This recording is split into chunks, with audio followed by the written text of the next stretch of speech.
Welcome back to class 10 mathematics class.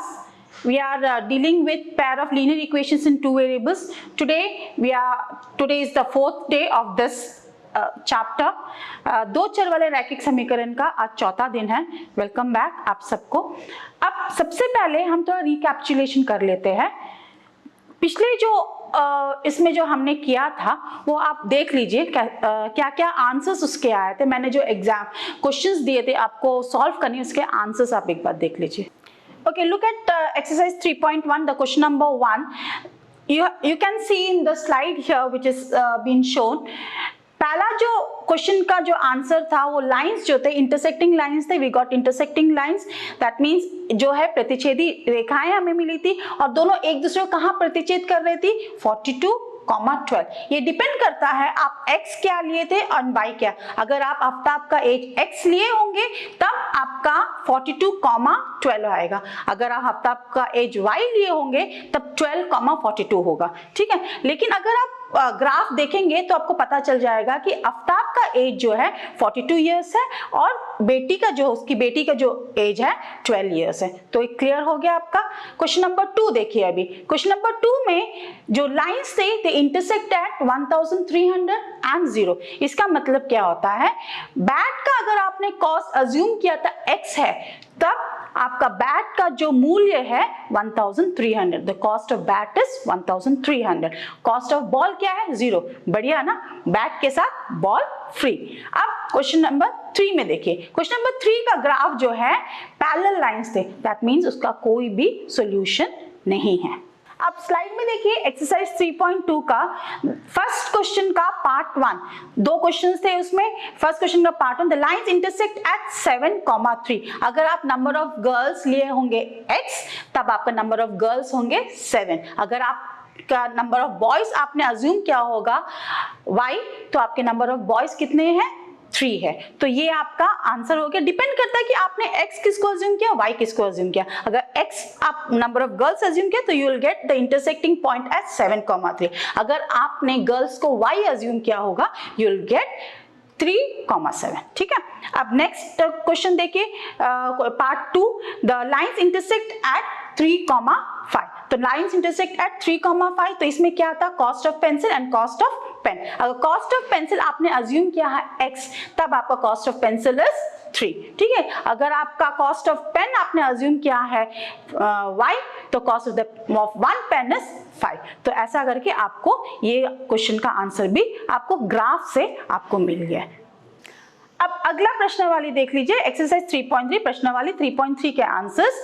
Question number 3 का part 1, उसमें दो नंबर्स थे. दो नंबर्स हमें ज्ञात करना था बाय सब्स्टिट्यूशन मेथड, प्रतिस्थापन विधि से. आपने ज्ञात किया होगा क्योंकि इक्वेशंस हमने बताया था कि कैसे बनाना है आपको. इक्वेशंस अगर आपने सॉल्व किया होगा तो आपको नंबर्स मिले होंगे 39 एंड 13. ठीक है. अब पार्ट 2 एंगल्स दिए थे. एंगल्स फाइंड आउट करना, सप्लीमेंट्री एंगल्स थे दोनों. तो अगर आपने अज्यूम किया है, आपको इक्वेशंस हमने बनाया था यहाँ में, तो अगर आपने सॉल्व किया होगा आपको बाय सब्स्टिट्यूशन मेथड या प्रतिस्थापन विधि से आपने सॉल्व किया है तो आपको उसका आंसर मिलेगा 81, 99. ये दो सप्लीमेंट्री एंगल्स थे. अब उसके बाद पार्ट 3, कॉस्ट ऑफ बैट अगर आपने x अज्यूम किया, कॉस्ट ऑफ बॉल अगर आपने y अज्यूम किया तो कॉस्ट ऑफ बैट आपका आ गया 500 रुपीज और कॉस्ट ऑफ बॉल आपका इस क्वेश्चन में आ गया ₹50. डिपेंड करता है कि आपने x और y क्या अज्यूम किया है. तो आप वैसा ही आपको आंसर मिलेगा. लास्ट में आंसर आपको लिखना है प्रॉपर वे में. अब question number part 4, question number 3 का पार्ट 4. ठीक है. अब यहाँ पर देखिए हमें फिक्स टैक्सी के बारे में हमने बात किया था. जो है फिक्स चार्ज है और फिक्स चार्ज मतलब निर्धारित मूल्य, मतलब आपका जो निर्धारित मूल्य है आपका देना ही देना है. वो मूल्य आप टैक्सी में चढ़ते हैं, निश्चित मूल्य कहते हैं उसे, तो निर्धारित किया जाता है तो उसे आपको देना होता है. तो निश्चित मूल्य एक था और दूसरा था आपका प्रति किलोमीटर आपका चार्ज. तो आपने जब सॉल्व किया आपको मिला होगा फिक्स चार्ज का ₹5 और चार्ज पर किलोमीटर प्रति किलोमीटर आपका मूल्य मिला होगा 10 रुपए, और जब 25 किलोमीटर का आपको निकालना पड़ा होगा तब आपने निकाला होगा तो आपको मिला होगा ₹255। आप यहाँ देख सकते हैं स्लाइड में। अब अगला क्वेश्चन था फ्रैक्शन को लेकर। फ्रैक्शन हमने x और y लिया था, एक इक्वेशन हमने बनाकर दिखाया था, दूसरा इक्वेशन हमने आपको हिंट्स दिए थे कैसे बनाना है। जब आपने सॉल्व किया होगा आपको x मिला होगा 5 एंड y मिला होगा 6, तो आपको फ्रैक्शन क्या मिल गया 5/6। मुझे उम्मीद है आप बच्चों को भी आप 5/6 मिला होगा। अब अगला क्वेश्चन क्या था, जेकब और उसके पुत्र का आयु निकालना। The age of Jacob had to be found out and the age of his son had to be found out। ठीक है, तो you had assumed it as x and y, and we had almost formed the equation for two equations, according to the statements which was given in your question। तो हमने वो statements देखकर हमने equations बनाया था। तो वैसे अगर आपने solve किया होगा आपने देखा होगा कि जेकब का जो प्रेजेंट एज है, Jacob's present age, that is Jacob का वर्तमान आयु जो है 40 वर्ष है और आपका उसका पुत्र का वर्तमान आयु 10 वर्ष है। तो आपने ये कर लिया होगा, उम्मीद है कि आपको सही आंसर्स मिले होंगे। अब आप अगला स्लाइड यहाँ देखिए, यहाँ पर algebraic methods of solving a pair of linear equation. पिछला बार भी हमने आपको इस स्लाइड दिखाया था, दो चर वाले रैखिक समीकरणों का बीजगणितीय रूप से कैसा विधि से कैसे आप इसे हल करेंगे। पिछले बार हमने सब्स्टिट्यूशन मेथड दैट इज प्रतिस्थापन विधि हमने किया था। अब आज हम करेंगे elimination method. Will do elimination method, will find the solution of a given pair of linear equation through elimination method. Elimination method को हिंदी में कहते हैं विलोपन विधि। अगला स्लाइड आप देख लीजिए, यहाँ पर आपका 3 कंडीशंस दिया हुआ है। a1/a2 is not equal to b1/b2, a1/a2 equal to b1/b2 equal to c1/c2, और तीसरा कंडीशन क्या है, a1/a2 equal to b1/b2 is not equal to c1/c2। ये हमने काफी बार ये जो आपको ये दिखाया है आप जानते हैं। फर्स्ट 2 कंडीशंस क्या है, कंसिस्टेंट जो है आपका संगत पेयर ऑफ लीनियर इक्वेशंस होंगे, और थर्ड कंडीशन में क्या है, इनकंसिस्टेंट। दैट मींस इनकंसिस्टेंट में क्या होता है, असंगत पेयर ऑफ लीनियर इक्वेशंस है। अच्छा, इसमें पहला 2 कंडीशंस में ही आपका पहला 2 कंडीशंस में भी नहीं, सिर्फ फर्स्ट कंडीशन जब a1/a2 is not equal to b1/b2 तभी आपको सॉल्यूशन निकालना है। ये मैंने पहले भी आपको बताया था जब हमने सब्स्टिट्यूशन मेथड किया था, प्रतिस्थापन विधि किया था, तब भी मैंने आपको ये बात बताया था। तो आज भी एलिमिनेशन मेथड में भी सिर्फ फर्स्ट कंडीशन जब होगा तभी आप उसका सॉल्यूशन निकालेंगे, नहीं तो आप उसका सॉल्यूशन नहीं निकालेंगे। अब ये अगला स्लाइड आप देख लीजिए और एक स्नैपशॉट ले लीजिए इस क्वेश्चन से जो आज मैं सॉल्व करूंगी आपको। Solve the following pair of linear equations bye elimination method. नीचे दिए गए समीकरण युग्म का विलोपन विधि से हल ज्ञात कीजिए। चलिए अभी क्वेश्चन सॉल्व करते हैं। सबसे पहले हमें क्या निकालना है, a1/a2 b1/b2 c1/c2। देखते हैं अभी इसमें क्या आता है। a1/a2 is equal to 9/18 that is equal to 1/2। अगर आप b1/b2 निकालेंगे, b1/b2 equal to 3/6 that's again 1/2।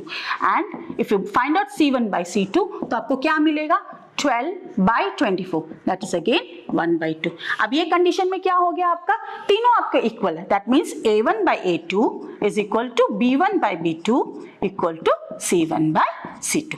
ये तीनों बराबर हो गए। ठीक है, ये जब बराबर हो गए तो हमें क्या मिलेगा, what type of pair of equation is this? The pair of equation is consistent है, लेकिन यहाँ पर आपका संगत पैर है, लेकिन यहाँ पर हमें सॉल्यूशन निकालना है नहीं निकाल, क्योंकि इसके अनेक सॉल्यूशंस होंगे, अनेक हल होंगे, तो इसीलिए हम वो लिखकर छोड़ देंगे।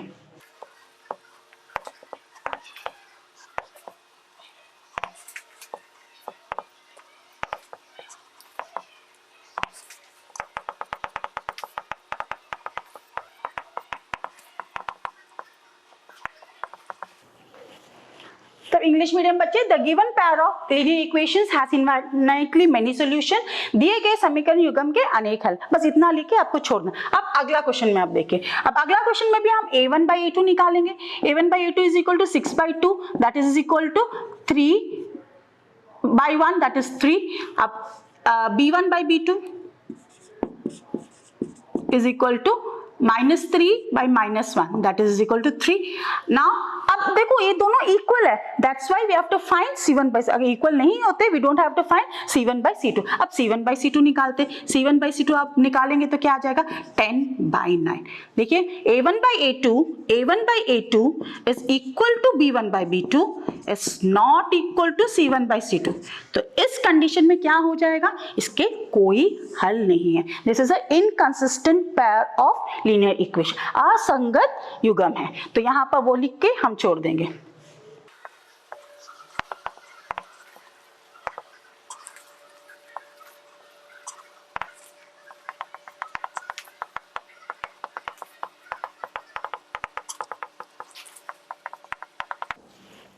The given pair of linear equations has no solution. Hindi medium बच्चे लिखेंगे दिए गए समीकरण युग्म का कोई हल नहीं है. तो ये दो क्वेश्चंस जब ऐसा आता है तो आप ये इतना लिखकर छोड़ देंगे. अब हम अगला क्वेश्चन करते हैं. अब चलिए ये क्वेश्चन करते हैं विलोपन विधि, या तो उसको इंग्लिश में क्या कहते हैं एलिमिनेशन. और मेरा ये सबसे फेवरेट मेथड है. फेवरेट मेथड क्यों है, बहुत जल्दी आपको आंसर्स मिल जाए. बस कुछ जो टाइप्स है मैं बता देती हूँ, आप ध्यान से देखें, आप जरूर नोट डाउन के. मैं हर अब इसके बाद जो भी समय हर सम एक अलग टाइप का होगा. आप अलग अलग टाइप के सम्स जब करेंगे आपको समझ में आ जाएगा एलिमिनेशन मेथड या आपका विलोपन विधि कैसा है. Elimination, the word itself elimination. What is elimination, eliminate कर देना, हटा देना. तो यहाँ पर दो चर है x एंड y या L एंड B. तो दो चर, दो चर वाले रैखिक समीकरण करें, उसमें से एक चर को हम हटा देते, उसके बाद हम दूसरा चर हमें मिल जाएगा, वो बच जाता, उसका वैल्यू मिल जाता. फिर हम सब्स्टिट्यूशन मेथड यूज करके सब्स्टिट्यूट करके निकाल. बहुत इजी है, बहुत आप अच्छे से ध्यान से देखिए, सुनिए और समझिए. हर टाइप का क्वेश्चन हम कराते हैं यहाँ पर आपका पहला इक्वेशन. अब ये इक्वेशन तो आप जानते हैं क्या था, हमारा सबसे सिंपलेस्ट इक्वेशन था जिसमें आपको एक रेक्टेंगल का आपका लेंथ एंड ब्रेथ ज्ञात करना था. वो फर्स्ट शुरू में हम जब करे थे लेसन का बिगनिंग में, बस वही वाला इक्वेशन हमने लिए, बहुत सिंपल. अब यहाँ पर ये दो इक्वेशंस देखिए, L minus b equal to 4, L plus b equal to 3. यहाँ पर देखिए B का जो है साइंस ऑपोजिट है ना, B का जो साइंस. और सो कोएफिशिएंट्स देखिए, यहाँ B का कोएफिशिएंट 1 है, यहाँ भी B का कोएफिशिएंट 1 है.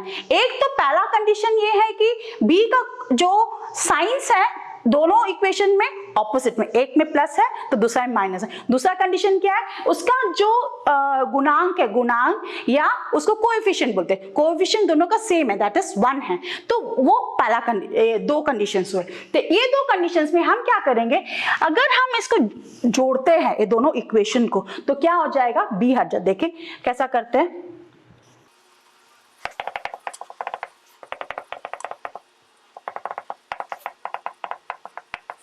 ओके, एडिंग 1 and 2 को जोड़ने पर तो L minus b equal to 4, L plus b equal to 36. अब इन दोनों को जोड़ते हैं इक्वेशंस को, ये दोनों इक्वेशंस को. अब यहाँ पर माइनस बी प्लस बी, -1 + 1 क्या हो जाएगा 0. तो हम इसको काट से एलिमिनेट हो गया, B जो है हमारा हट गया, एलिमिनेट हो गया. दैट मीन्स 1 + 1, यहाँ पर देखिए 2L इक्वल टू 4 + 30 इज 40. तो L equal to 40/2 that is equal to 20. ये आपको मिला था ना पहले भी. अब देखिए, अब L तो हमें मिल गया, अब B कैसे निकाल. आप जो L को जो है इन दोनों में से कोई भी एक इक्वेशन में डालकर B निकालते हैं. मैं फर्स्ट वाला इक्वेशन ले लेती हूँ. फर्स्ट वाला इक्वेशन क्या है, L minus b equal to 4. इससे पहले आपको क्या है लिखना है सब्स्टिट्यूट.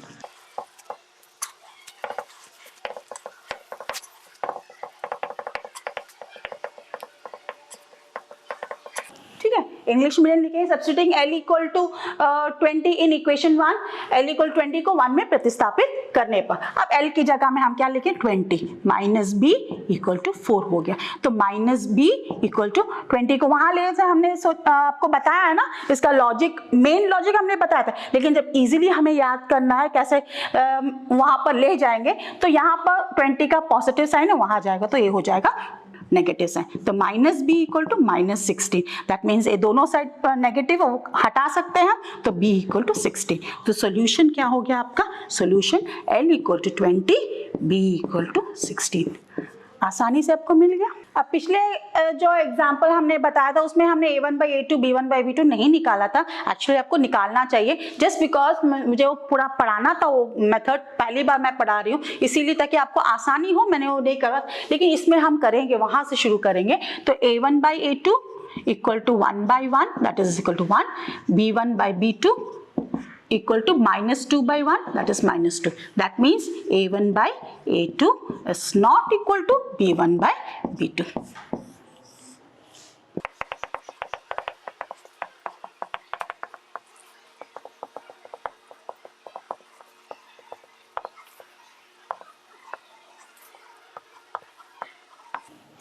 तो हिंदी मीडियम बच्चे दिए गए समीकरण युग्म का एक अद्वितीय हल है, और इंग्लिश मीडियम बच्चे the pair of linear equations has one unique solution. इसके बाद हम सॉल्यूशन करेंगे। अब यहाँ पर आप देखिए x - 2y = 4, x + y = 2। यहाँ पर देखिए y का जो है एक में नेगेटिव साइन है, here you have got negative sign and here you have got positive sign. एक लेकिन यहाँ पर क्या है, y का जो कोएफिशिएंट है इक्वल नहीं है, यहाँ पर y का कोएफिशिएंट 2 है, यहाँ y का कोएफिशिएंट 1 है। तो अब क्या, अगर हम कोएफिशिएंट को बराबर कर लेते हैं तब क्या आराम से एलिमिनेट हो जाएगा, ऐड कर लेंगे तो एलिमिनेट। तो हम क्या करते हैं, this is equation number 1, this is equation number 2। Okay, equation number 2 को हम 2 से मल्टीप्लाई कर देंगे फुल इक्वेशन को, तब y का जो कोएफिशिएंट है 2 आ जाएगा। अब वो लिख लेते पहले।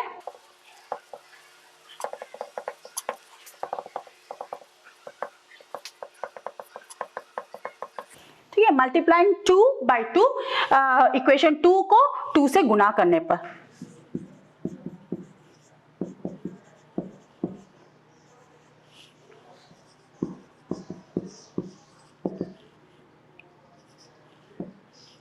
To 6 are 12, 1 2 3 are 6, 72। तो ये हो गया हमारा इक्वेशन नंबर 3।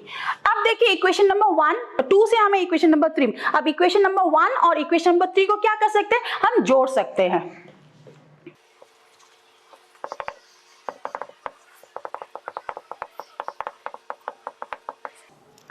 एडिंग 1 and 3 को जोड़ने पर, 1 and इक्वेशन नंबर 3 को जोड़ने पर। अब यहाँ पर 1 क्या है हमारा, x - 2y = 4, 2x + 2y = 72।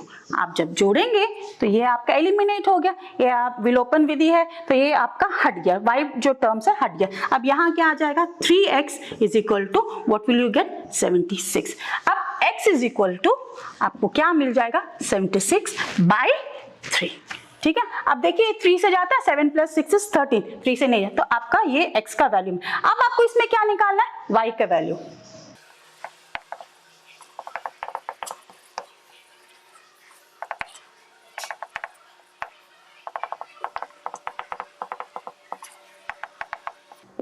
तो आपको लिखना है सब्स्टिट्यूट x = 76 इन इक्वेशन 1, x = 76/3 1 में प्रतिस्थापित करने पर। ठीक है, अब यहाँ पर 1 में इक्वेशन नंबर 1 क्या था आपका, x - 2y = 4। ठीक है, तो यहाँ आ जाएगा -2y = 4 - x। ठीक है, तो आपका -2y = 4 - x -76/3, what will you gate, ये आपका एलसीएम निकालेंगे तो आपको एलसीएम क्या मिल जाएगा, 3 मिल जाएगा, 4 3 are 12 - 76/3। ठीक है, तो -2y = तो -2y = आपको क्या मिलेगा, 12 से अगर आप 76 को सब्ट्रैक्ट, ये 76 बड़ा है, नेगेटिव साइन मिलेगा हमें। तो अब 2 से 6 से 2 जाएगा तो 4 आएगा, 7 से 1 64/3। तो आप फिर से आप y का वैल्यू निकाल सकते हैं। y का वैल्यू आप क्या निकालेंगे, y = -64/3। तो -2y था, दैट मीन्स -2 को आप y के साथ मल्टीप्लाई कर, तो यहाँ आएगा तो दैट वुड बी डिवाइडेड, तो नीचे हर में आ जाएगा, it will come to the denominator. तो आपका ये कट रहा है, 2 3 सा 6, 2 2 सा, और नेगेटिव नेगेटिव भी कट गया, तो 32/3। तो सॉल्यूशन क्या हो गया आपका, सॉल्यूशन x = आपको मिला था 76/3 एंड y = आपका 32/3। अब देखिए इसी क्वेश्चन को हम एक और तरीके से कर सकते हैं। यहाँ पर आप ध्यान से देखिए, x जो है आपका, दोनों x जो है फर्स्ट इक्वेशन सेकेंड इक्वेशन जो x जो है उसका जो गुणांक है, x का गुणांक, तो coefficient of x is equal, इसमें भी 1 है इसमें भी 1 है। अब यहाँ में एक और तरीका एलिमिनेशन का, अगर सब्ट्रैक्ट करते हैं तो इजीली एलिमिनेट। तो पहले हमने एक तरीके से किया, अब इस तरीके से करके देखते हैं कि ये आंसर हमें आता है या नहीं। That means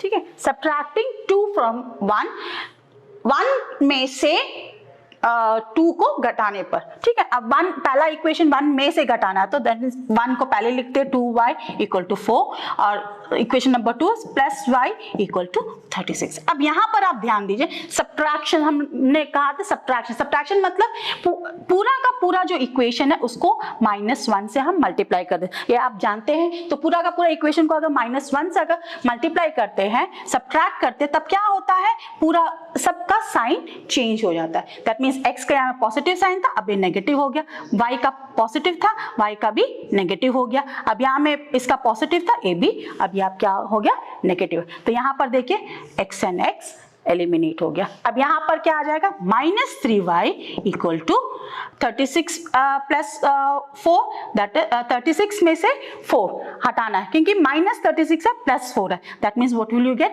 -32। अब y = क्या आ जाएगा, -32/-3, तो माइनस कट गया तो आपको आ जाएगा 32/3। अब देखिए y = 32/3 है। अब यही y को हम x में सब्स्टिट्यूट किया, तो सब्स्टिट्यूटिंग y = 32/3 इन 1 में कर लेते हैं, तो y = 32/3 को 1 में प्रतिस्थापित करने पर हमें क्या मिलेगा। अब क्वेश्चन नंबर 1 क्या है आपका, x - 2y = 4, तो x की जगह में हम y की जगह में हमें क्या है, 32/3, तो x - 2 × 32/3 = 4, that means x - 64/3 = 4, that means x = 4 plus -64/3 को वहां ले जाते हैं +64/3, तो व्हाट विल यू गेट, 12 + 64/3। तो यहाँ पर क्या आ जाएगा आपका, 2 + 4 6, 1 + 6 is 7/3। तो आपको देखिए x 76/3 आ गया यहाँ पर। तो ये भी आपका एक और मेथड है जिससे आप यही सम को कर सकते। अब ये सम आप देख लीजिए, इसको कैसा करना है। यहाँ पर आप ध्यान से देखेंगे तो इन दोनों के पास ऑपोजिट साइंस है, ठीक है, कोई प्रॉब्लम नहीं। अब लेकिन यहाँ जो है इन दोनों का जो है आपका ये बराबर नहीं है। क्या बराबर नहीं है, आपका गुणांक बराबर नहीं है, the coefficients are not equal. तो हम एक काम कर सकते हैं, दोनों को कोएफिशिएंट्स इक्वल कर सकते हैं। तो कोएफिशिएंट्स इक्वल कर लेते हैं पहले। अब उससे पहले हम कोएफिशिएंट्स इक्वल करने से पहले एक काम कर ले, a1/a2 निकाल लेते हैं, तो 5/1 दैट इज = 5, b1/b2 इज -2/3। तो आपको दिख रहा है कि 5 is not equal to -2/3, तो a1/a2 is not equal to b1/b2। तो ये तो आपको लिखना ही है, आपका कंपलसरी एक मेथड स्टेप है। तो अब हम करते हैं यहाँ पर, this is your equation number 1 and here you have got equation number 2, ठीक है, ये 2 इक्वेशंस हो गए। तो यहाँ लिखते हैं अभी,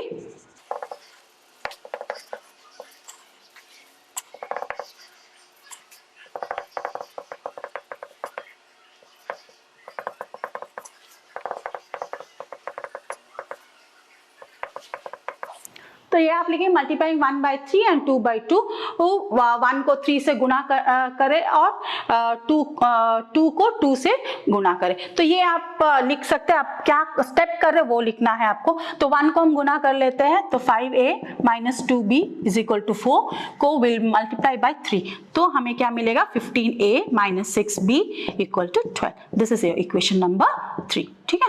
अब इक्वेशन नंबर 3 के बाद इक्वेशन नंबर 4 निकालते हैं। वो कैसे निकालेंगे, a + 3b = 6 को हम मल्टीप्लाई क्या से करेंगे, you have to multiply it by 2, ठीक है। 2 अब 2 से मल्टीप्लाई करते हैं, you will gate 2a + 6b = 12।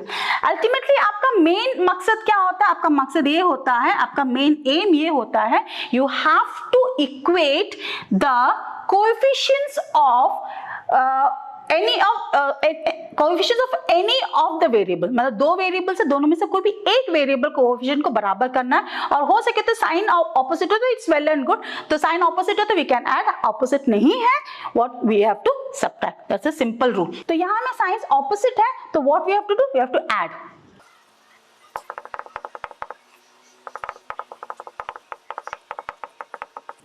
Adding 3 and 4, 3 and 4 को जोड़ने पर, ठीक है, तो एडिंग 3 and 4, 3 क्या है आपका 15a minus 6b equal to 12,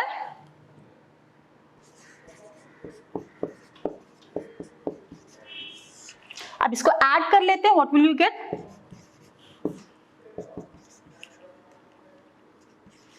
17a equal to 24. तो 17a is 24. That means a equal to 24 by 17. आपको ये आंसर मिल गया। आप substituting a equal to 24 by 17 in equation 2, मैंने 2 में सब्स्टिट्यूट किया, मुझे थोड़ा इजी लग रहा है, देखिए a में कोएफिशिएंट नहीं है, सिंपल नंबर्स है, तो मैंने 2 में किया है। आप किसी में भी कर सकते हैं, 1, 3, 4, whichever equation you want, you can substitute the value of a equal to 24 by 17 को 2 में प्रतिस्थापन करने पर, तो यहां पर क्या आ जाएगा, आप a plus 3b equal to 6, ठीक है, a की जगह आ जाएगा 24 by 17 plus 3b equal to 6, that means 3b equal to 6 minus 24 by 17, आपका LCM निकलेगा 3b equal to 17 LCM है, that means 6 के नीचे 1 है, तो you have to multiply, 6 7s are 42, 4 6 1s are 6, 7 8 9 10, ठीक है, 6 7s are 42, balance 4, 6 1s are 6 10 minus 24, तो 3b इक्वल टू, आप सब्ट्रैक्ट करके देखिए, 12 से 6 जाएगा तो 8 आएगा, तो यहाँ में क्या बच गया आपका 9, 9 से 2 जा 78 by 17, ठीक है, तो आपका b इक्वल टू 78 by 17, तो 3 कहाँ चला जाएगा नीचे, तो 3 आ गया आपका, तो 3 कटेगा इससे, क्योंकि 7 plus 8 कितना हो गया 15, 3 2s are 6, 7 and 3 6 are 80, तो आपको सॉल्यूशन मिल गया आपका, है ना, b इक्वल टू आपका 26 by 17, तो सॉल्यूशन आप लिखेंगे a इक्वल टू, आपको यहां मिला 24 by 17 and b equal to 26 by 17। अब मैंने इसे एक तरीके से किया, इसका एक और तरीका से आप कर सकते हैं। अब देखिए यहाँ पर a का जो कोएफिशिएंट है यहाँ 5 है, और यहाँ में a का कोएफिशिएंट क्या हो गया 1 है। अगर आप यहाँ सिर्फ इक्वेशन नंबर 2 को 5 से अगर मल्टीप्लाई कर लेते तो आपको क्या मिल जाता, 5a plus 15b equal to 30 मिल जाता। तो आपका सिंपल क्या होता था, आपको सब्ट्रैक्ट करते तो आपका a कैंसिल हो जाता, आपको b मिल जाता। वो आपके ऊपर है कि आप किस टाइप का मेथड करना चाहते हैं। बाकी जो क्वेश्चंस है, जो मैंने स्लाइड दिखाया था, वो आप खुद करेंगे। अब मैं प्रश्नावली 3.3 का कुछ क्वेश्चंस, 2-3 क्वेश्चंस है, वो मैं लेकर करवाऊंगी। अब प्रश्नावली 3.3 एक्सरसाइज 3.3 का ये 3 सम्स है, जो आप थोड़ा सा देख लीजिए। इसे मैं यहाँ पर सॉल्व करके आपको दिखाऊंगी। आप एक स्नैपशॉट ले लीजिए इसका। अब वो प्रश्नावली का ये क्वेश्चन कर लेते हैं। तो इसमें जो है आपका 0.2x plus 0.3y equal to 1.3। अब डेसिमल्स जब होता है, आपको मालूम है ना, डेसिमल्स होने से क्या करना है, डेसिमल्स होगा तो डेसिमल्स को हटा देना। हमें जो दिक्कत देता है वो चीज को आप हटा दीजिए। यहाँ में डेसिमल्स आपको दिक्कत देता है, डेसिमल्स आप हटा दीजिए। तो what we have to do, हमने ये पहले भी सिखाया, इनटू 10। तो what will you get, this becomes equation number 1। अब वैसा ही इक्वेशन नंबर 2 में भी आप क्या से मल्टीप्लाई करेंगे, 10 से, क्योंकि डेसिमल पॉइंट के बाद एक एक नंबर ही है सारे पद में, ठीक है। तो ये आपका क्या हो जाएगा, इक्वेशन नंबर 2, ठीक है। अब a1 by a2, b1 by b2 निकाल देते हैं। ये मैंने पहले लिख के रखा है, क्योंकि ये हम हर स्टेप में करते हैं, बार बार मुझे लिखने की जरूरत नहीं, इसलिए मैंने एक ही बार में जो लिखा था वो मैंने मिटाया नहीं है। तो वो आप देख लीजिए, 2 by 4, that is 1 by 2, and this is 3 by 5, ठीक है, 3 by 5। तो इट्स नॉट इक्वल। अगेन आपको ये तो, आपको ये स्टेप तो आप कंपलसरी है, जो आपको करना ही है, ठीक है। इसके बाद अब नेक्स्ट हम इसे आगे सॉल्व। अब यहाँ में आप देखिए, ध्यान से देखिए, यहाँ पर देखिए, यहाँ पर 4 है, यहाँ पर 2 है ना। अगर हम इस इक्वेशन को 2 से मल्टीप्लाई कर देते तो दोनों में 4 हो जाएगा, बस मल्टीप्लाई कर लेते हैं।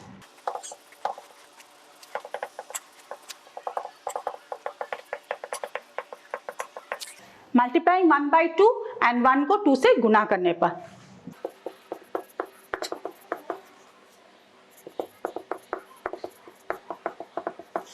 अब आपको क्या मिल गया यहाँ पर? इक्वेशन नंबर 3 मिल गया। अब equation number 3 and equation number 2 को सॉल्व करना। इक्वेशन नंबर 2 देखिए आपका यहाँ में 4x है, ये भी 4x हो गया। फिर आपका एक मेन है कि कोई भी एक चर का जो है कोएफिशिएंट को इक्वल करना। अब साइंस इक्वल नहीं है तो आपको क्या करना पड़ेगा? सब्ट्रैक्ट करना पड़ेगा। तो सब्ट्रैक्ट कर लेते हैं। तो ये आप लिख लेंगे सब्ट्रैक्टिंग 2 from 3 में से 2 को घटाने पर। अब थर्ड इक्वेशन कौन सा है? 3 में से, दैट मीन्स 3 को पहले लिखना पड़ेगा। 4x plus 6y equal to 26 and उसके बाद सेकेंड इक्वेशन, अगला इक्वेशन क्या था? Second equation 4x plus 5y equal to 23। अब घटाना है तो सबका साइन चेंज है, नेगेटिव नेगेटिव नेगेटिव, ठीक है, ये साइन चेंज हो गया तो ये दोनों आपका चला गया, एलिमिनेट हो गया, ठीक है। तो अब यहाँ पर क्या आ जाएगा? y equal to 26 minus 23 that is equal to 3 आपका मिल गया। अब इसको हमें क्या करना है? y तो मिल गया, अब नेक्स्ट x निकालना है।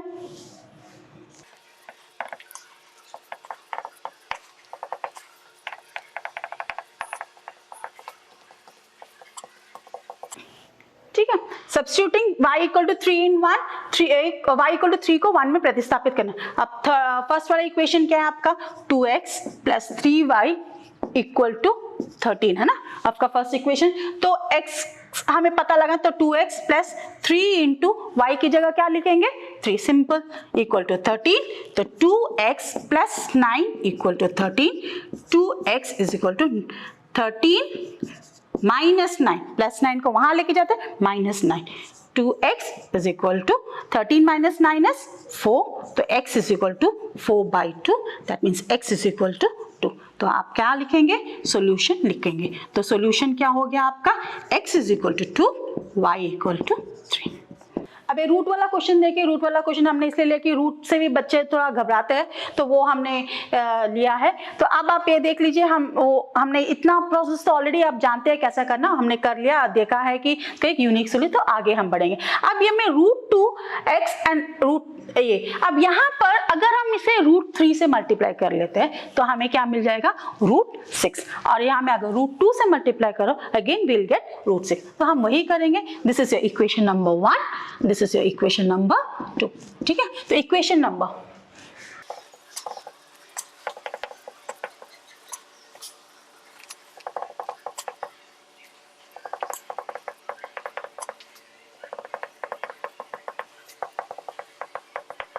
तो यहाँ में 1 को √3 से और 2 को √2 से गुना करना है। अब गुना कर लेते हैं।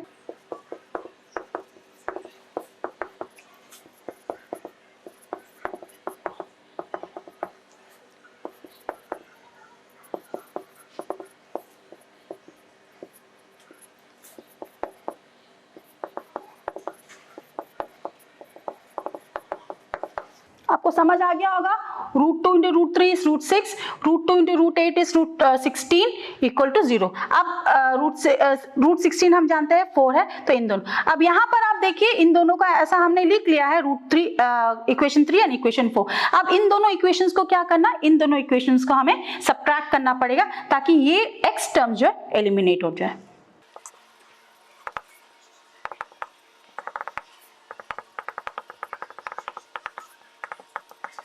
ठीक है, ये आप ऐसा लिखेंगे यहाँ पर।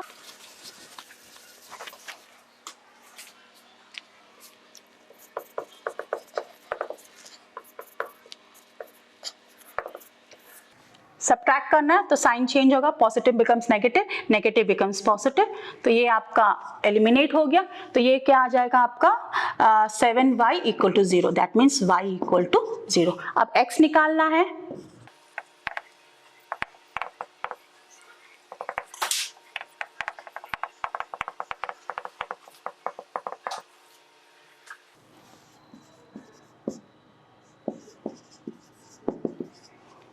तो हमें y की जगह क्या लिखना है? 0, तो √2x plus √3 into 0 equal to 0 हो गया।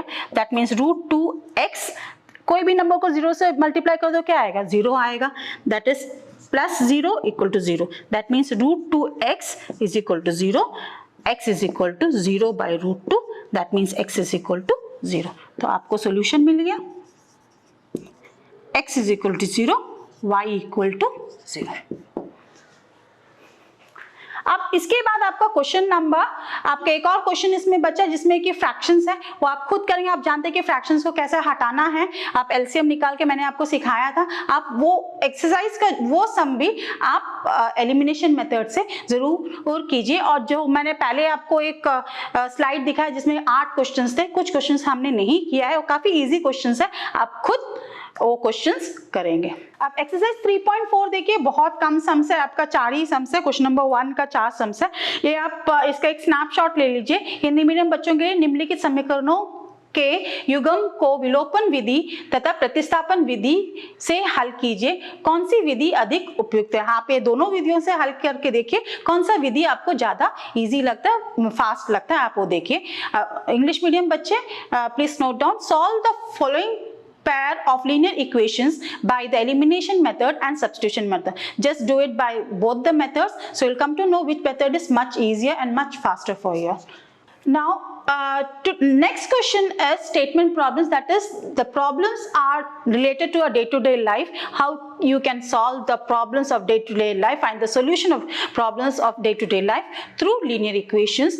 And this we have discussed in the earlier classes in a very detailed way. I know you have done it, but this time I'm going to recapitulate the different steps involved in solving a pair of linear equations, the statement problems. Okay, तो बच्चे जो पिछले बार हमने सीखा था statement problems करना, जैसा हर दिन जैसा प्रॉब्लम्स आते हैं उसे कैसा हम दो चर वाले रैखिक समीकरण में चेंज करके उसका हल निकाल सकते हैं। आज अगला क्वेश्चन जो है ये इसी पे बेस्ड है।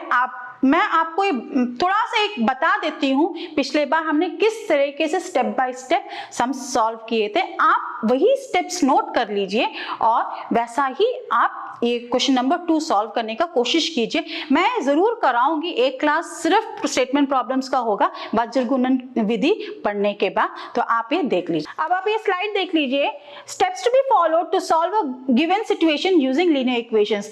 ये अलग अलग आपका प्रोसेस दिया हुआ, कैसे आप दो चर वाले रैखिक समीकरण से जो दैनिक जो प्रॉब्लम्स है उसको कैसे आप सॉल्व कर सकते हैं। फर्स्ट जो स्टेप रहेगा, रीड द क्वेश्चन प्रॉपर्ली, मतलब आपको जो क्वेश्चन है अच्छे से पढ़ना है, ठीक है, एक बार, 2 बार, 3 बार, जब तक आपको समझ नहीं आए आप जरूर पढ़िए। सेकेंड स्टेप क्या है, take a note of the known quantities and the unknown quantities. मतलब आपको जो पता है, आपको जो मात्रक पता है वो आप देख लीजिए, और जो जिसके बारे में आपको नहीं मालूम, जो क्वांटिटी आपको नहीं मालूम, उसके बारे में भी आप एक दिमाग में एक नोट कर लीजिए, या तो क्वेश्चन के वहां पर आप ध्यान से देखिए कौन सा क्वांटिटी से जो आप जानते हैं और जिसको आप नहीं जानते।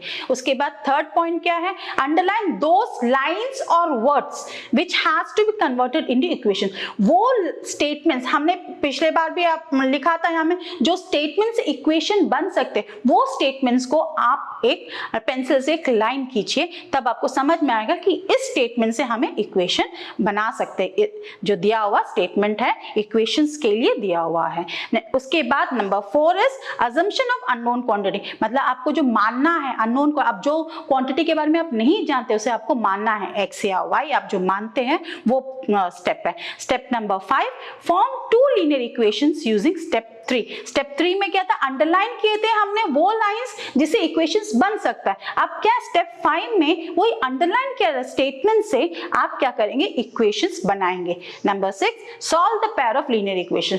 अगला जो है आपका 2 इक्वेशंस बन गया है, 2 समीकरण बन गया, उसका सोल्यूशन आप निकालना, आप कोई भी विधि से निकाल सकते हैं। अब आज हमने विलोपन विधि किया है, today we had done elimination method, so you solve all the questions by elimination method. आप सारे क्वेश्चंस जो है आप विलोपन विधि से आज हल करेंगे। उसके बाद क्वेश्चन नंबर स्टेप नंबर 7 सबसे इंपॉर्टेंट स्टेप है, आपको सॉल्यूशन आपको लिखना है क्वेश्चन के अनुसार। जैसे अगर आपको बैट का मूल्य ज्ञात करना है तो आपको लिखना है एक बैट का मूल्य इक्वल टू करके, अगर एक बॉल का मूल्य निकालना है, एक बॉल का मूल्य इक्वल टू, किसी का आयु आपको लिखना है तो आपको जो नाम दिया है उसका आयु इक्वल टू, ऐसे लिखकर ही आपको क्वेश्चन कंप्लीट करना है। this is for English medium students. Just note down, take a snapshot of these questions. Just try it out at home. Of course I'll be discussing all these questions. I'll be doing it in one class.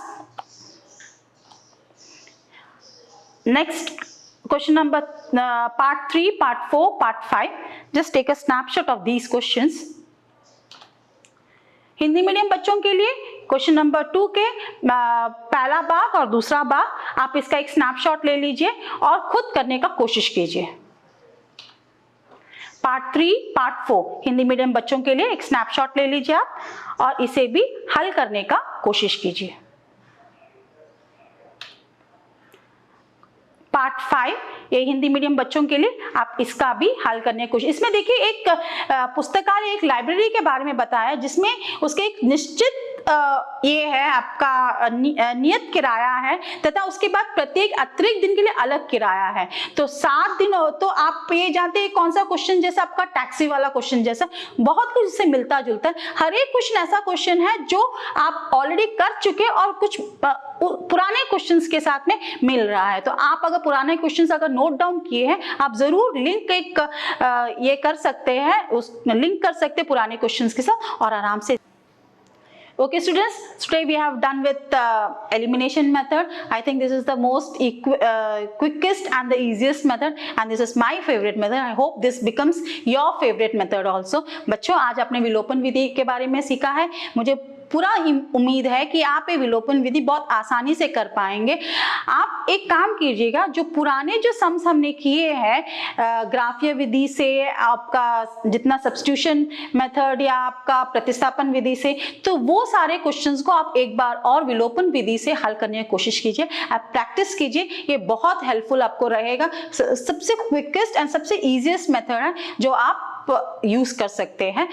Hopefully आप जो जितने मैंने statement problems दिया वो भी आप कोशिश कीजिए आप उसको सॉल्व करके आप रेडी रखिए। जब मैं पढ़ाऊंगी तो आपको समझ आ जाएगा कि आप कहाँ गलत है और कहाँ आप इम्प्रूव कर सकते हैं। तो मैं उसको जब पढ़ाऊंगी तो आप देख सकते हैं।